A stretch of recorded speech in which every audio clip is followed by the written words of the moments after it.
Hello friends, and welcome to the Hanged Man in the Moon. If this is your first time here, welcome. Thank you for coming. I'm pleased to meet you. If you've been here before, thank you for returning. I'm truly honored. Friends, if you are a returning visitor, you probably already know that this is my deep dive into the Lenormand system. Now, I'm taking a year to really explore the system. And it's a system that was originated in Germany under the name, translated into English, the Game of Hope. But when they exported it to France, or they decided to sell it in France, they changed the name to the Normand, because that is was the name of a very famous woman who was a diviner, a consultant, a cartomancer, all of those things wrapped into one. So to promote sales, they added her name to the deck, posthumous. And it took off, right? We have Lenormand decks sold all around the world. There are Lenormand decks sold in Europe, in the Americas, here in Asia, particularly here in Korea. There are Lenormand decks everywhere. So that's why I'm here exploring the system, because, well, why not, right? And I hope that you're getting something out of watching me explore this system. It's really interesting. It's fascinating. It's also, I think, influenced the way I read tarot. So that's a good thing. Yeah, it doesn't mean that I'm bastardizing my tarot readings, but rather I'm expanding ways of looking at cards and looking at card interactions. That makes sense, yes? So I think this is really beneficial for me, hopefully for you as well. And friends, I've got a spread already laid out. Now, you know, if you've been following along, I've changed up my sequence of filming videos. So we're going to be diving into the spread tout suite. But first, I would like to thank you. I'd like to thank you for doing those things that you do, for hitting the thumbs up button, for subscribing to the channel, yeah, for hitting the alarm bell even. That will help you too. Those things you do help bring other people's eyes to the channel and to our videos and to our community. Also, when you comment in the description box below, in the comment section below or to the side, wherever you find your comments, those things help as well. So thank you for doing those things. Also, if you want to get a reading from me, I have an online tarot shop, and there will be a QR code and my web address at the end of this video. Also in the description box below, you'll find my web address. It's very simple, derekjohnthomas.com. You go over there, you will find my shop, and I have a lot of different offerings, from the more to less expensive. Take a look, something you're interested in, order, I'll read for you. I am here for you. Okay? Okay, so friends, thank you. Thank you very much. And what we're about to do is this. First, I will show you the spread, and then we'll discuss the spread itself generally, just in case you're new here. I'll tell you which deck I'm using, and then we will look at the spread once more, and I'll dive into reading the spread in a couple of different ways. Are you all ready, friends? Well, here we go.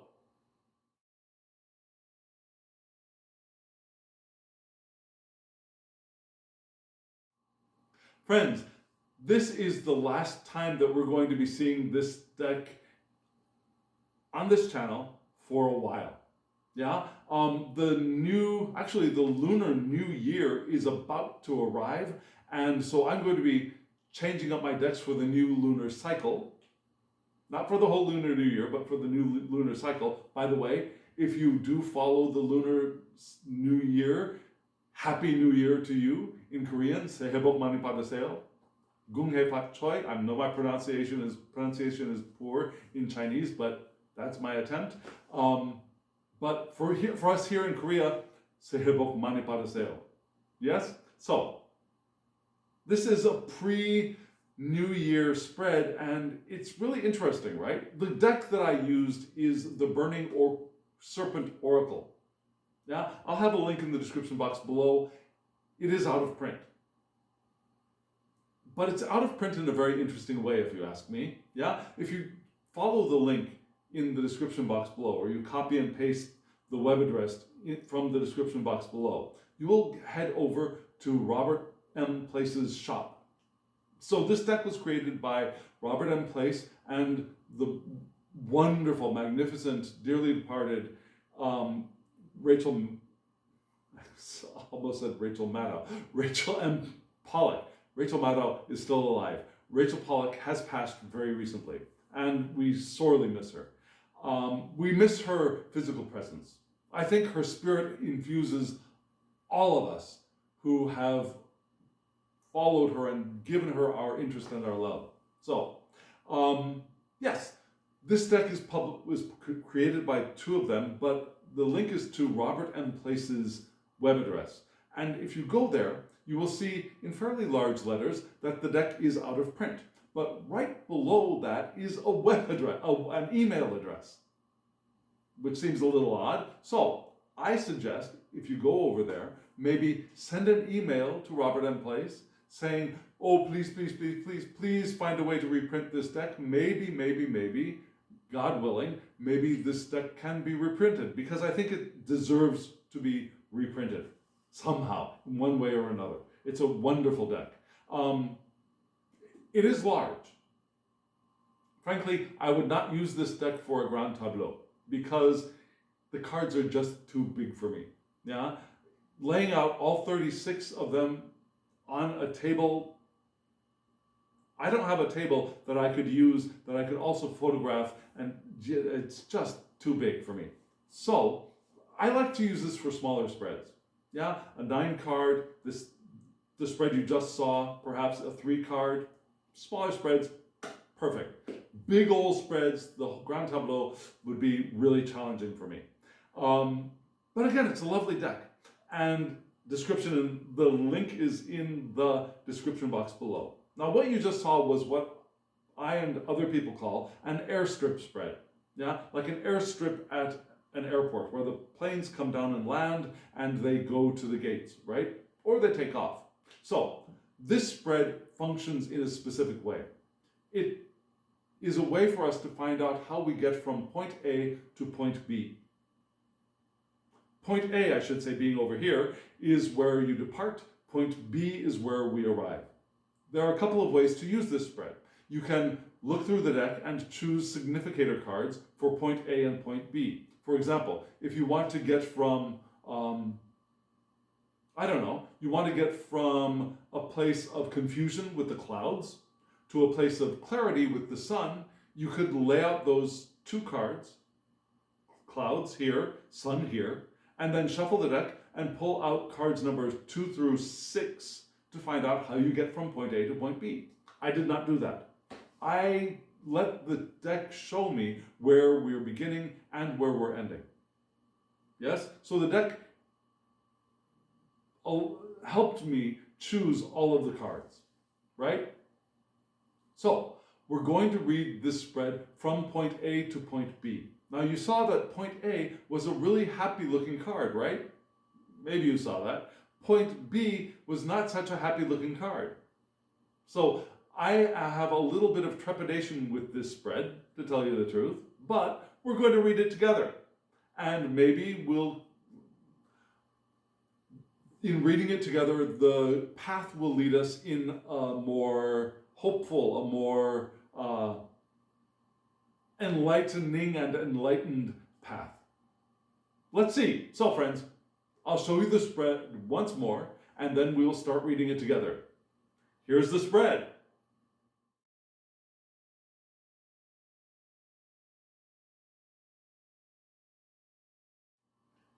You saw from left to right, we had the star card, the mountain, mice, the garden, clover, the key, and the cross. Yes? Now, we're starting off with a very positive card. It's not the most positive card in the deck, but it is a very positive card. The star card, or the stars card. It's called the stars in this deck.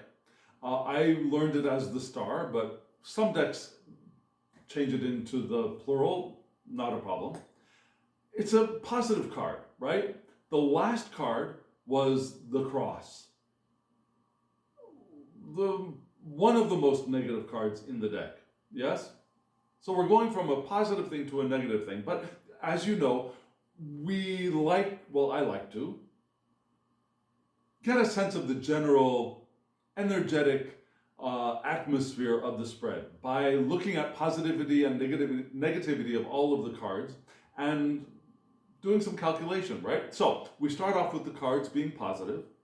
The mountain is generally negative. The garden is neutral. I'm sorry, I skipped the mice. So the mountain is negative. The mice are negative. So mountain and stars cancel each other out. So we're left with one negative here, right? With the mice. The garden is neutral, so it has no effect. The clover is positive, so then the mice and the clover cancel each other out. The key is positive, and the cross is negative, and they cancel each other out. So we've got a very, very neutral, generally neutral spread. If we look at the playing card inserts, first we see that we have, we've got a lot of dark cards, right? We have one heart, we have one diamond. Only two of the red cards, one positive neutral. The rest of them are all we do have one more. We have we have two diamonds. So we have a very positive, two positive-ish cards, positive neutral cards.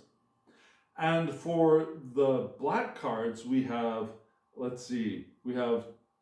three clubs and one spade. So as far as the playing cards go, really does skew negative. But I usually do this at the end, but I'm going to do this at the beginning this time, because I just mentioned the playing cards, the playing card inserts, which in this deck, you don't see the full playing card, right? Right here in this corner, you probably cannot see that. It says 6C. 6C, that means six of clubs, 6 of clubs, right?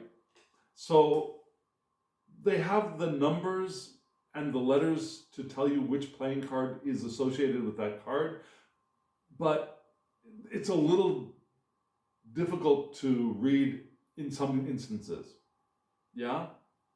And they are color-coded, but because of the background, sometimes the color coding is not obvious. Some of the times the reds are in a reddish background, so they don't stand out. You have to look for it, right? So that's one little itty-bitty drawback to this deck, in addition to it being just humongous, being big. But if we add up the playing cards, we have the six for the stars, we have 8 for the mountains, right? That gives us what? It gives us 14, plus 7 for the mice. That gives us, it gives us 27, 28, 29, 30, 31, right? Plus 8 for the garden, that would be 39, plus 6 for the clover, that would be, I think I'm miscalculating already.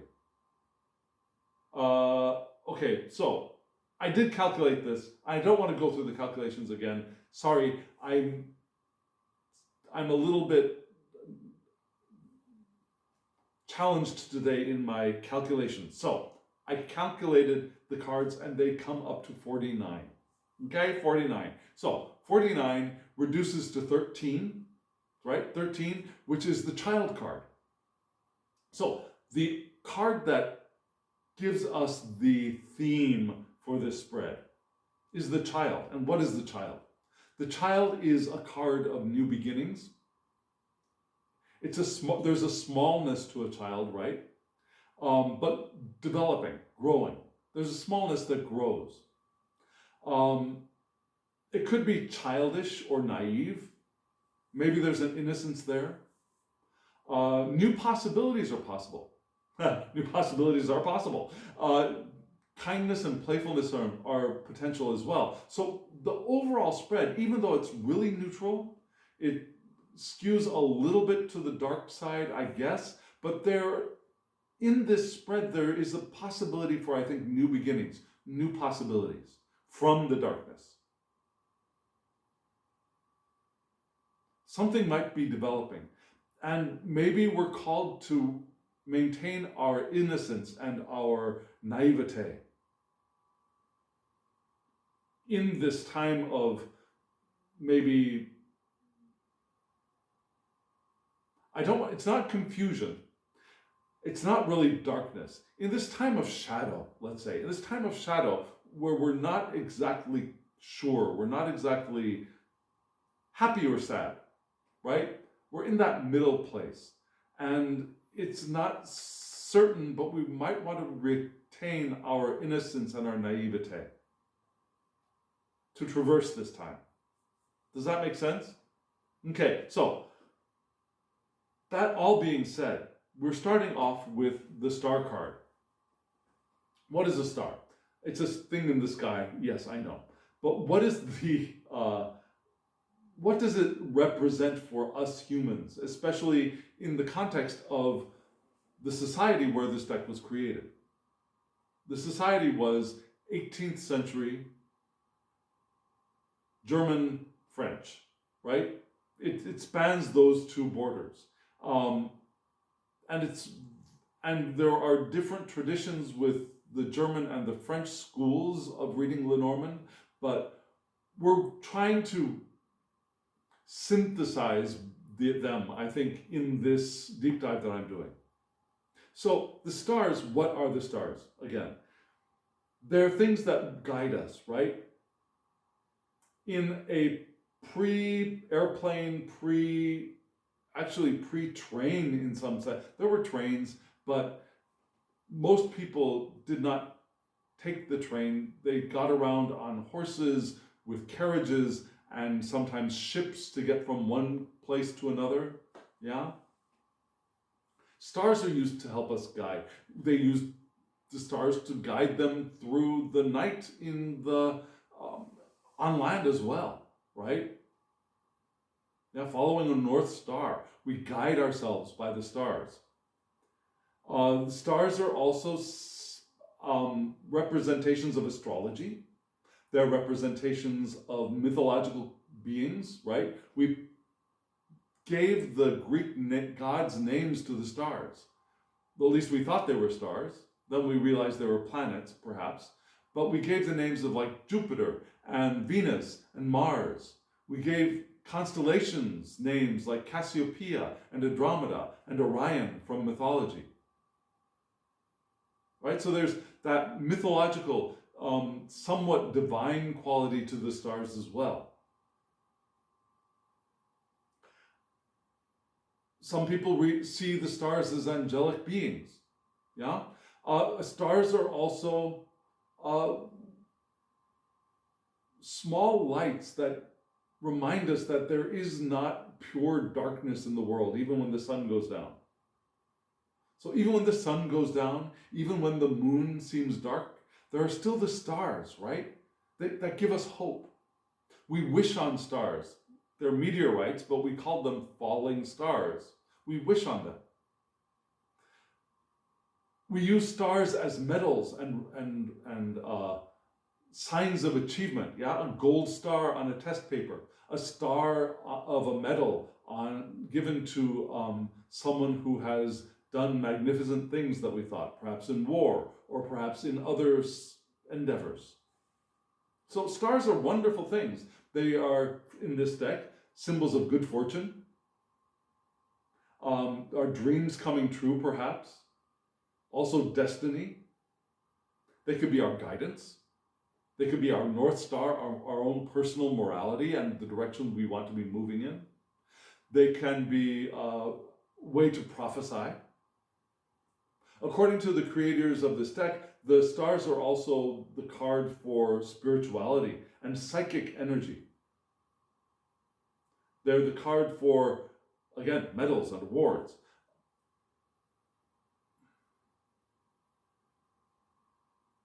What I see for this spread, moving from this beautiful card, this is supposed to be Michael, by the way, the Archangel Michael, with a star on his shield and a star on his forehead, right? Well, on a crown. Yeah? Beautiful card. So where are we starting? We're starting with our feelings of good fortune, I think. We're starting with our feelings of having a sense of where we're going, the direction we want to move in. And it might be a spiritual sense of guidance, but it might not. It could be the guidance of our ethics, the guidance of our morality, the guidance of our conscience, the guidance of maybe even our gut feeling of we know, or our hearts are telling us, are pointing the way to where we want to go. Which is interesting because the playing card associated with this is the Six of Hearts. So yeah, our hearts could also be telling us which direction we're going in. This is not the heart card, but still, that sense of guidance can come from the heart as well, right? Connected to the stars. Yeah, that's where I think we're starting here. And then the very next card, the mountain card, is challenging at best. Now, what is a mountain? A mountain, in the days before we had airplanes to fly over all of those things, is an obstacle, right? It's an obstacle that could protect us, but also an obstacle in the path that we want to be going on, moving on, right?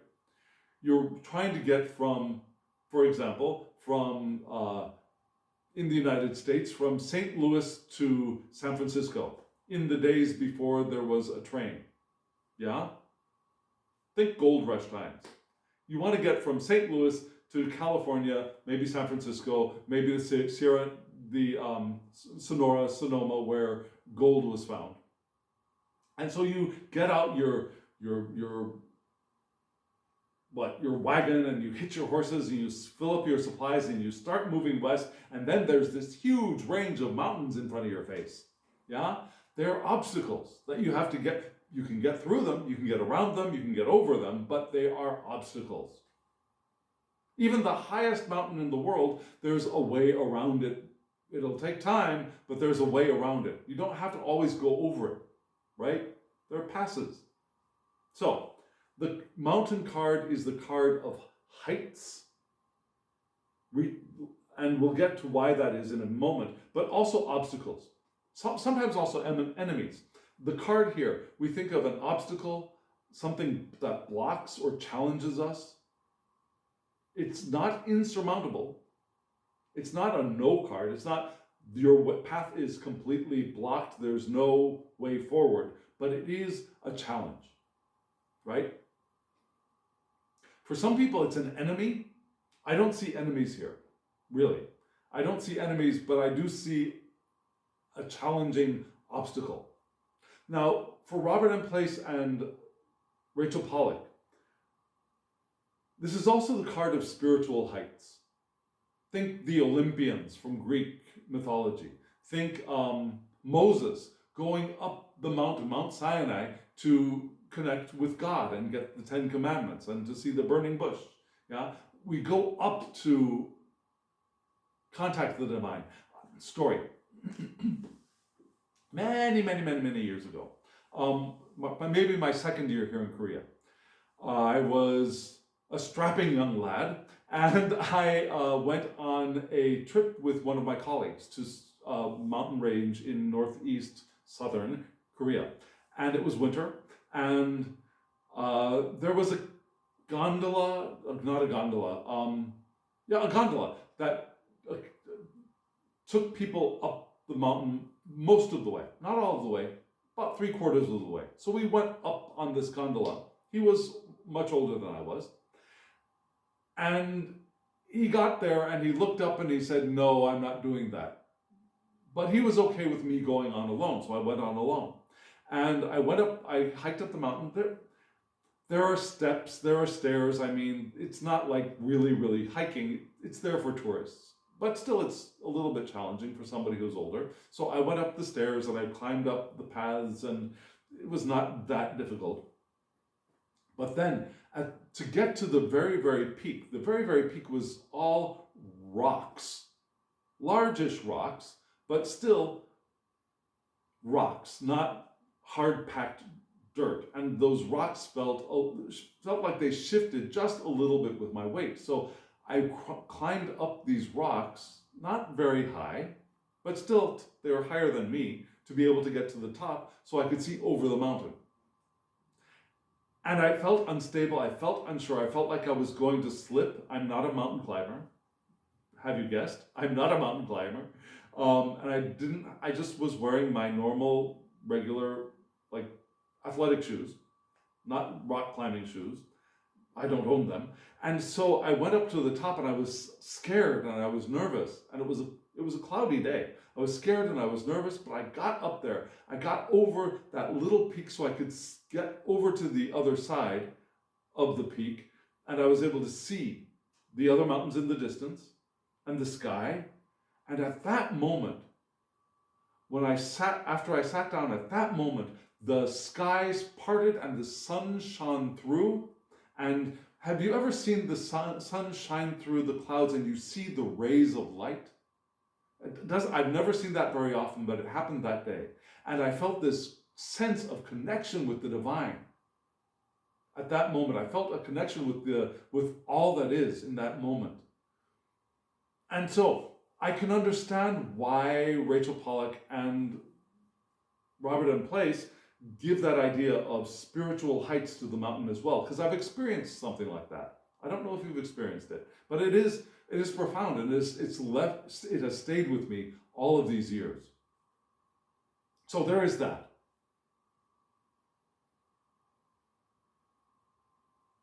And sometimes it is the obstacle that gets us to that place of a spiritual height, right? So it doesn't have to be either or. Maybe this obstacle is an obstacle that gets us up higher. Maybe. But I also read the mountain directionally. And it's challenging to read this particular deck directionally. When I look at the mountain directionally, what I'm looking for is the path that goes around the mountain and the side that is more challenging. And it's very difficult for me to discern where the path around is and which side is the more challenging. So I decided to go with, even though it looks like the side is blocked by trees, this side here is the easy path, and this side here is the more challenging path. This side is darker, right? This side is lighter. The side, even though it has trees, looks like if you go through the trees, maybe there's a way around it. Maybe. That's the best I could come up with. So, the way around the path, I think, is, well, you remember what card is on that side, right? The star card. So the way around this obstacle is our hope, is our sense of following our North Star. It's our sense of following our destiny, perhaps. But then again, that's turning us back to point A, isn't it? But maybe there is a part of that. To get through this challenge, we still want to follow our North Star. We still want to follow our inner guidance, or perhaps even divine guidance. The thing that's on the difficult side of the mountain card, now, even though, okay, so there are those two layers here. There is an obstacle in front of us. This obstacle might be divinely placed for our enlightenment. And still we can do both. We can get around the obstacle and achieve the enlightenment of the obstacle at the same time, I believe, if we are able to navigate both of them. Yeah? I'm not saying that the path around is necessarily the shortcut, easy cheater's path. I'm not saying that. Do we have to go to the very top of the mountain? Do we have to face the challenge full on to get the spiritual heights? Maybe. Maybe not. Maybe not. You tell me what you think. Let me know in the comments below, or the side, wherever your comments are. Let me know what you think. Is it an either or can they be both and? I'm voting for both and. Yeah? But I do know that on the challenging side of the mountain, we have the mice. And the mice is also a card that I read directionally, but what are the mice? The mice are small little animals that come and they eat away at our resources, right? And one of them is going to do a little bit of damage, but sometimes they travel in packs and they are a bigger challenge, right? A bigger eating away of our resources. Our food, they eat away. You can look at this book. You can see that they eat cheese. They eat books, maybe, right? They eat paper. You know, that they eat through boxes of food, right? So they eat through the paper of the box, and then they eat the food inside the box. They eat through our bags, and then they eat the food in the bag. So these mice will do all of those things. Now, these mice in particular are interested in knowledge for some reason, but with Lenormand, I'm not going to read the cards from this deck differently than I would read the cards from another deck. Just because this deck of cards has mice reading books doesn't mean that I'm going to read the mice differently. Because I don't think that's the system that we're working with. Right? But I do read the mice directionally. Oh, but before we get to that, what are the mice? The mice are eating away at things, right? Also dirtying of things. Mice poop where the food is, near where the food is. It could be losing things or things being undermined. It could be worries and problems. It could be theft. Maybe little theft, small, repeated, frequent little thefts from us. Theft of energy, theft of resources, theft of perhaps even identity, knowledge, our pieces of our soul. Maybe little pieces of our soul could be stolen by these mice. On the more positive side, and there is a positive side according to Rachel Pollack and Robert M. Place, the mice are also a card for persistence and resourcefulness. I'm starting to talk like a Canadian. Resourcefulness. So if we put ourselves in the place of the mice, we want to be resourceful and we can be persistent to get the food that we want. Right? It's not the cleverness and the craftiness of the fox, but it is resilience, resourcefulness and persistence is part of this card as well.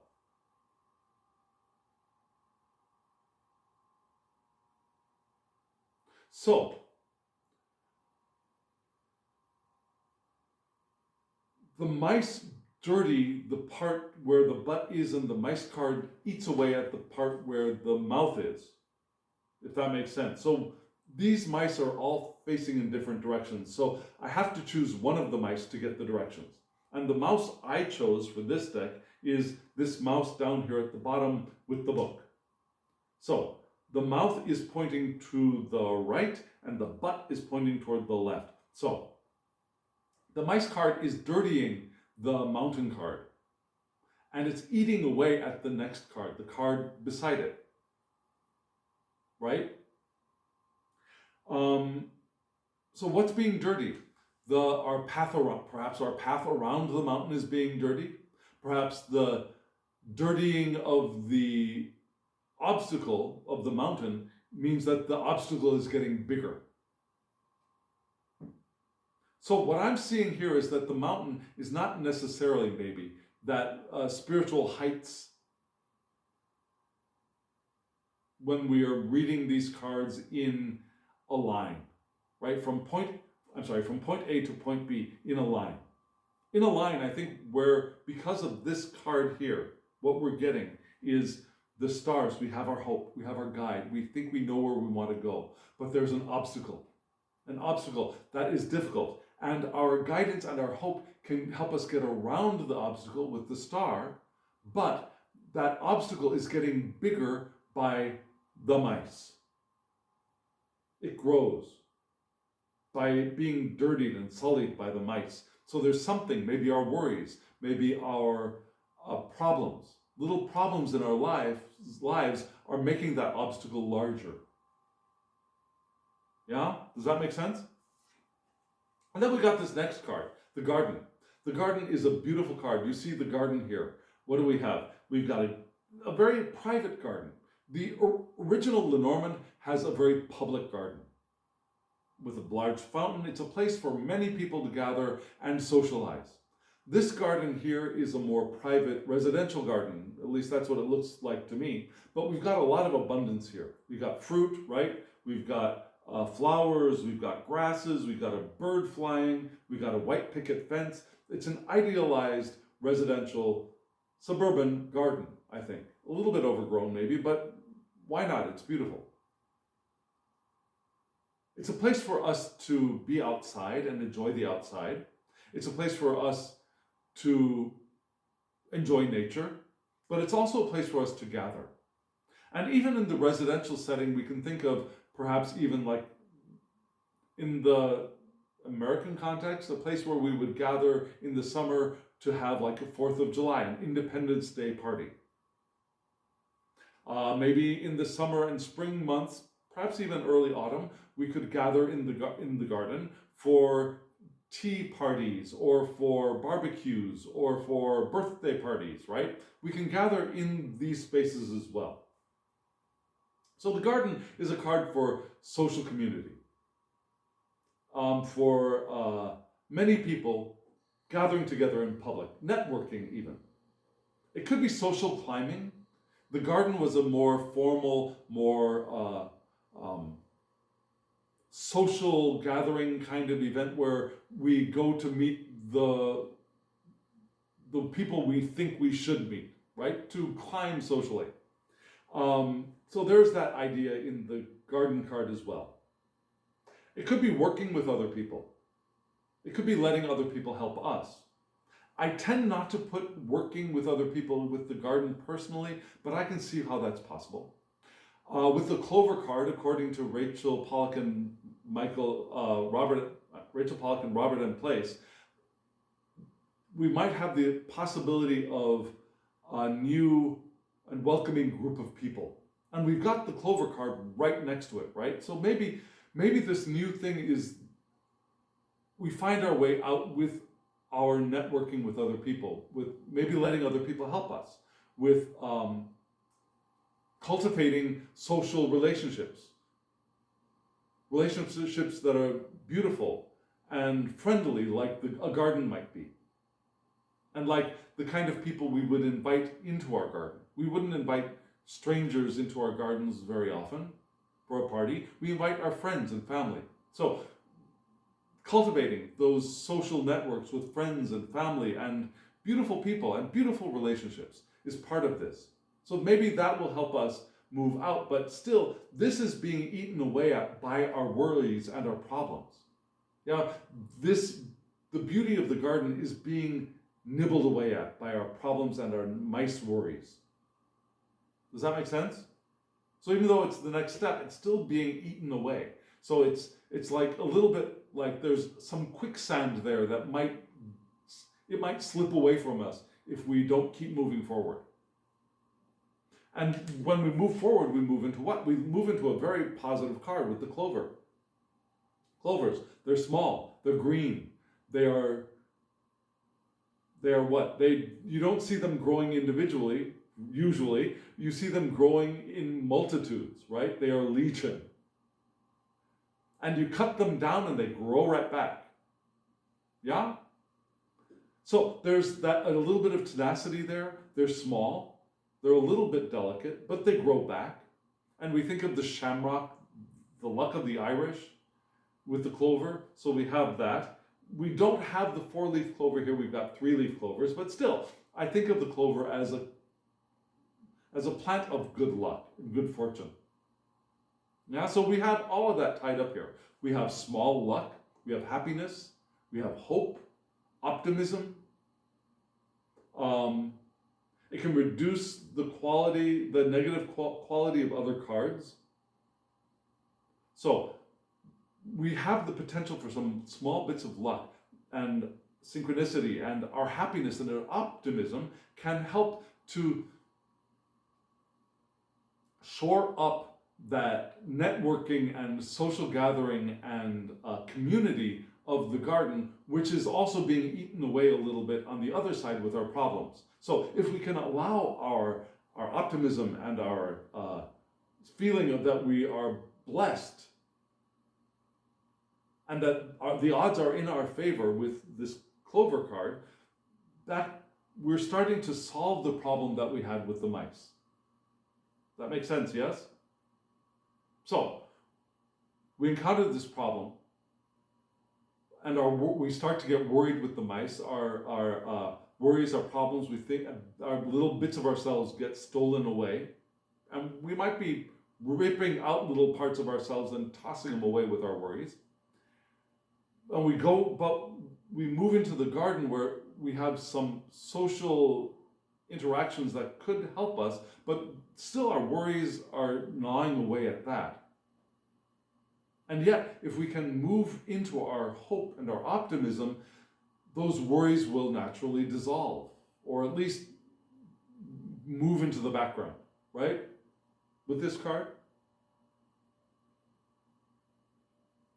And then the next card is the big yes card with the key. Yeah? The key. Things that unlock also lock. They unlock doors and they lock doors. They unlock answers so that we can see them, but they also lock down our secrets so that they're not visible to other people. Like think of locking your diary if you have a private diary. Locking the key to locking the cabinet in your office so that people can't see your files. Your paper files, right? So, the key can also be encryption nowadays, right? An encryption key. So our keys can help protect our data. That's something I hadn't thought about before. So the key is what? The key is a card for success and certainty. There's an answer here. It says that it will be like this. It's an exclamation point. So the card to the left, it locks down the card to the left, and it unlocks the card to the right. So it locks down our luck and our optimism. If we can lock down our optimism, and I think that means that it becomes more secure. Not that it's unavailable to us, but it becomes more secure, more sure. So the key, yes, our optimism, we want to lock that down, our confidence. And with the key, we have the confidence that we have what we need, right? The key can also be a sign that we have the confidence that we have the things that we need. That makes sense, doesn't it? And so the next card is the cross. The cross, what is the cross? The cross is a burden. And I've talked about the cross in the past videos in depth, but the cross, if we think of Christ, it's a tool to torture people. Yeah? Society puts people on this device to torture and kill them publicly. Not privately, but publicly, out in the open square. So, this is the card of burdens, and if you think of Christ, right, Jesus Christ, who was crucified on a cross, before the crucifixion, Jesus was forced to carry his cross through the town, through the city, to arrive at the place of execution. So there's that idea of the cross being a burden as well. And that's the first most common keyword for the card. It's burden, but it's also fate and destiny. There's a spiritual meaning here, right? There's the possibility of resurrection from this burden. And I was taught to read this card directionally. Now, there are no cards above and there are no cards below. This card is at the end of the line, so there's no card to the right of it, right? There's no card here. All the cards line up here. And to the left, this cross is a period. It's a stop card. If you read Kipper, we might think of it like a Kipper stop card, where this is the end of the sentence. The reading goes no further than this.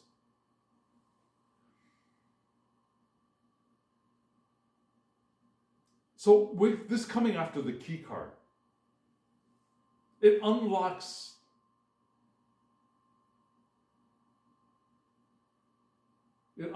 this period. It unlocks this burden.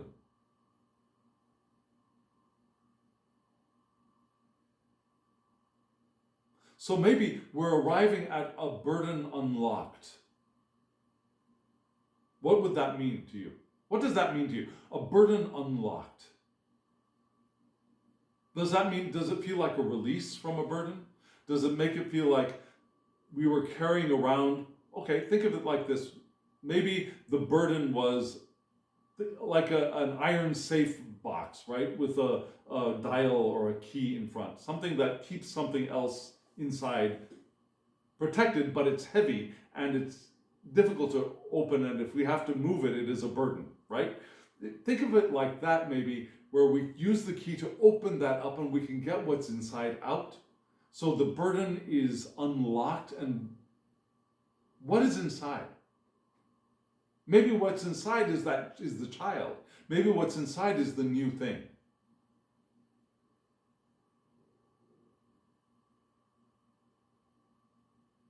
What lies inside of the burden? That's a question right now, I think. And we have another way to read the spread, and maybe that will help us unravel the spread a little bit more. Yes? So I'm going to show you the spread once more, and then we're going to read the spread with mirrors. That doesn't mean I'm going to hold the card up to a mirror. You know what it means, right? It means that around the central card, and for this spread, the central card is the garden. So maybe the central card is about our community and our networks. So when we read with mirrors, we'll take the two cards that flank the garden card, and we'll read them as mirrors of each other. We'll read them together. And then we'll read the next two cards out together, and then we'll read the farthest two cards out together. And see where that takes us. I'm curious. I'm not exactly sure where we're going with this spread yet. But let's see. So friends, here's the spread.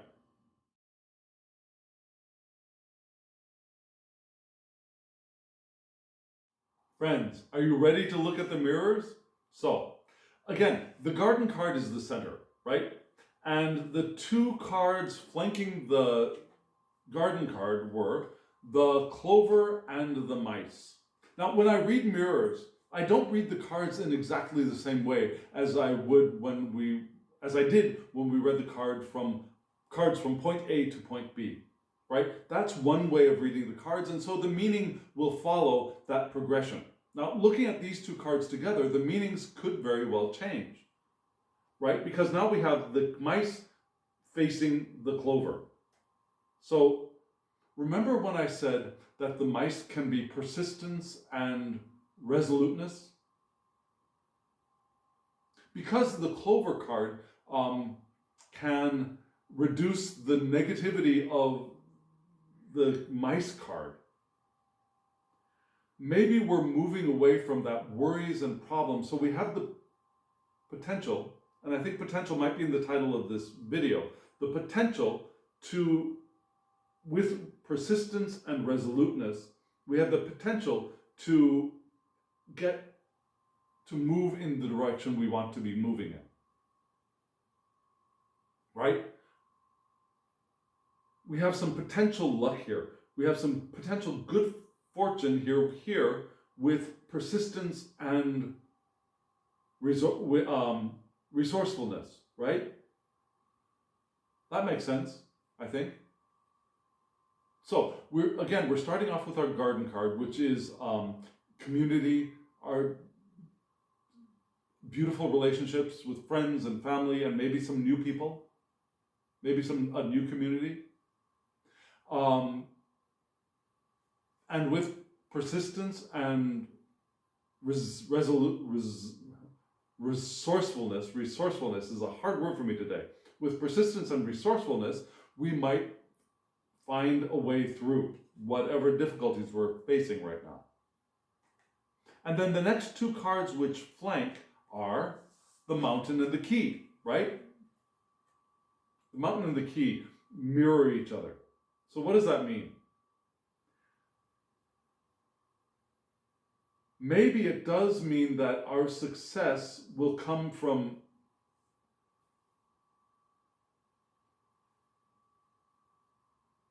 and remember, this is a positive and negative card facing each other off. Maybe our success, maybe our sense of certainty, our answer is going to come from climbing up a mountain, climbing up and taking on the big challenge. Whatever that means for you. Remember, we ask the question, how can we live our lives more intentionally in the coming week? Yeah?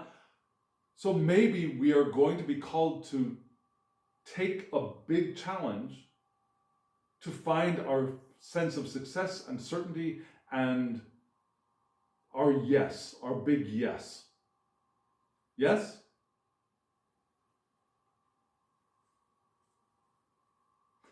Why? Because of this, our hope and our burden in this spread are the same.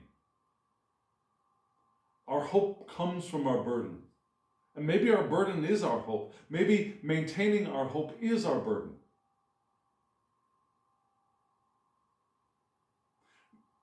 Maybe we're being called in this coming week to carry the burden of hope, to discover the new potential that can be unlocked through walking the path of this spread. Now we started off with hope and we ended up with a burden. But our burden is unlocked. Our burden is unlocked by our optimism and our hope with the clover card. And that clover card, with resilience, with persistence and resolution, can be the key to unlocking the new thing from within the burden, the potential from within the burden. Because remember, when we live lives intentionally, we want to be open to the powerful flow of intention through the universe, through ourselves. And we want to be open to our personal flow of intention, flowing through our lives. And if we're really just stuck in the feeling of burden, even if that burden is a burden of hope, which is what this spread seems to be pointing towards, even if that burden is a burden of hope, we're still reducing our access to the power of intention.